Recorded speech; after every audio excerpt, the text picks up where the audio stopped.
Bonjour à toutes et à tous, merci pour votre venue ce matin. Je salue les élus ici présents, nombreux, parlementaires et ou représentants des intercommunalités. Et puis, en vos titres et qualités, bienvenue à Béthune. Je remercie bien sûr Intercommunauté de France et son président tout à l'heure sera là à nos côtés, Sébastien. Ça a été précisé, il est un petit peu en retard, contre sa volonté bien évidemment. Merci d'avoir choisi Béthune, merci d'avoir choisi Béthune, Bruay, Artois, Romane. Plus précisément, nous sommes ici à la fabrique. Alors c'est un symbole là aussi, puisque ce bâtiment n'appartient pas à la communauté d'agglomération. Ce bâtiment, il appartient à la Chambre de commerce.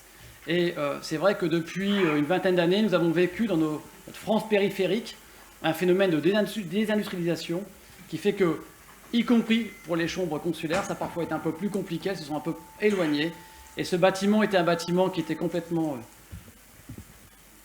vide et sans vie, et on a conjointement décidé d'avoir un projet pour le transformer en tiers-lieu, à vocation bien sûr, vous avez compris, économique, mais pas seulement, il est là aussi pour appuyer le projet du territoire, le projet de la ville, le projet des territoires intelligents, la Smart City, et donc pour conduire plus précisément le changement.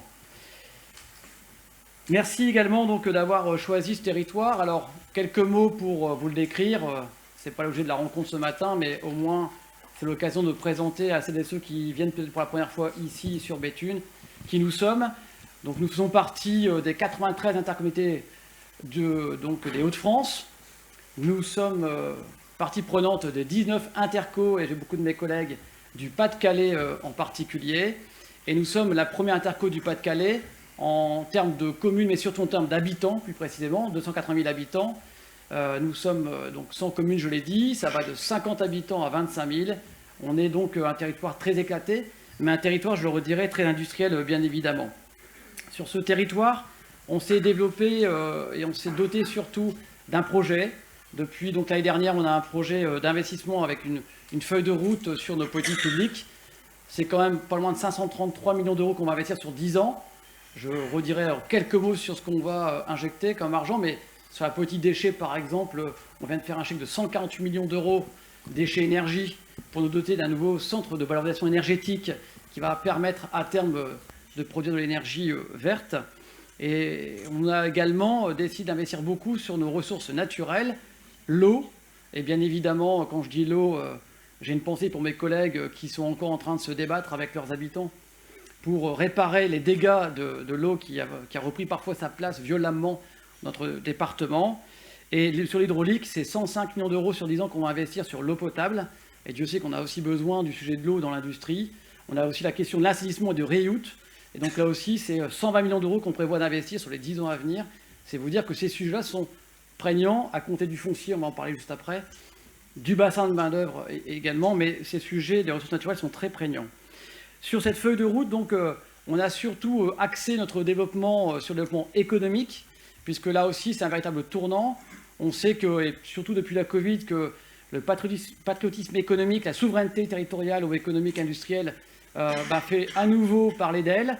Quand je parlais finalement des stigmates d'une fin de cycle, je vais être très concret. Entre 2000 et 2020, notre territoire a perdu un quart de ses emplois industriels. Ce n'est pas propre à notre territoire en tant que tel. On a 165 sites industriels d'excellentes signatures et factures, avec des filières reconnues. Nous, c'est essentiellement l'automobile. C'était également, et c'est toujours, la plasturgie, c'est la mécanique. Et ça sera surtout demain des filières aussi d'avenir, autour notamment de l'électromobilité. Je pense qu'on va largement en parler ce matin. Et donc sur cette réindustrialisation, cette opportunité, nous avons donc surtout eu l'illustration avec la fermeture de Bridgestone. Ça, c'était en 2021. Donc du jour au lendemain, on apprend que le site ferme. Finalement, l'industrie est morte, vive l'industrie. Je pense que ça fait partie des cycles. On peut le dire un peu avec du recul, puisqu'au moment où on parle, après la destruction de 824 emplois, 90% ont retrouvé une solution, pas toujours pérenne, mais une grande partie des emplois donc, ont été reconstitués. Pas sur le site lui-même, mais tout à l'heure il y aura une visite et vous verrez que je remercie nos représentants de la CIGE, que ça a bien avancé, puisqu'on pense reconstruire ou reconstituer à peu près la moitié de ces emplois perdus sur le site lui-même. Et il y a eu donc la question aussi de la revitalisation du tissu économique autour, avec l'arrivée, bien évidemment, on en parlera, d'ACC, qui est pour nous aussi l'opportunité de pouvoir finalement rebâtir une filière et de développer une nouvelle filière sur le territoire. En tout cas, donc, ici, on est sur des territoires d'industrie. D'ailleurs, en 2018, avec l'insistance d'Intercommunauté de France, on avait engagé, ex-ADCF, un pacte productif. Donc, on n'a pas eu besoin de la Covid pour savoir qu'on avait besoin de produire en France et qu'il fallait surtout défendre notre patrimoine industriel et, je dirais même, notre culture industrielle. Parce que quand on parle de production, il faut aussi penser à tous les prolongements sur le plan sociologique.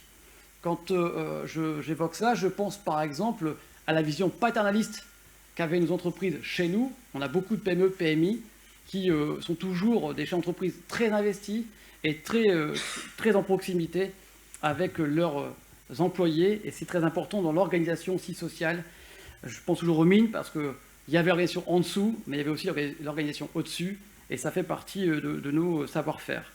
En tout cas, donc, cette dynamique s'est engagée après Bridgestone pour essayer de se donner et se doter d'un avenir. On a beaucoup travaillé du coup avec la région, bien sûr les services de l'État, j'ai parlé de territoire d'industrie, mais ça a été vraiment un lien essentiel pour nous dans l'animation de l'écosystème et cette capacité à réfléchir aujourd'hui et demain. Première action, qu'est-ce qu'on fait une fois qu'on fait un Bridgestone? On compte finalement les pertes, c'était les sous-traitants, c'était donc voir toutes celles et tous ceux qui se retrouvent peut-être potentiellement en difficulté. Et dans la foulée, qu'est-ce qu'on peut faire pour soutenir et réindustrialiser le territoire, soutenir des filières, amener des entreprises. Et là, pour le coup, je le dis franchement, ce partenariat avec la région était très essentiel pour nous. D'abord parce qu'on se voyait toutes les semaines. Donc, la gouvernance était locale. Je pense que d'ailleurs, sur ce dispositif de territoire d'industrie, c'est ce qui marche bien. On a associé les chefs d'entreprise. Et puis, on s'est mis tout de suite en relation avec la région sur la question de la formation, sur l'anticipation des besoins, sur nous, les sites clés en main, sur nos ressources à mettre à disposition, et puis également avec NFI, qui est l'entreprise de marketing territorial financée par la région et qui nous a permis d'implantation sur le territoire. Alors, je pourrais en citer plein depuis qu'il y a eu la fermeture de Bridgestone. On a eu plus de 1000 emplois qui sont en cours de création ou créés autour de Bridgestone en tant que tel. Et donc, on voit que finalement, il n'y a rien d'inéluctable sur un cycle. Même quand on a des cycles dépressifs, on voit bien qu'il y a toujours une capacité à rebondir. Et c'est ce qu'on essaye de faire humblement, je le dis ici. Mais c'est surtout avec le concours de tout le monde et une dynamique collective. Et c'est là-dessus que je voudrais terminer en vous disant que nous, nos projets sur le territoire, c'est de garder notre singularité. Je pense qu'il n'y a pas de leçon, il n'y a pas de mode d'emploi. Chaque territoire a ses opportunités, ses façons de faire et de voir. Et surtout, nous, on voudrait aller plus loin dans notre coopération.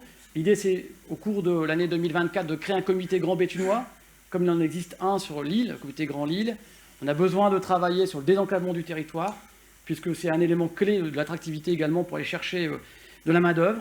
Il faut qu'on développe et qu'on monte en puissance avec l'université. On a une école de prod d'un côté, on a une école d'ingénieur de l'autre. Donc sur toute la chaîne de la formation et de formation et de valeur, il faut que nous puissions être insistants.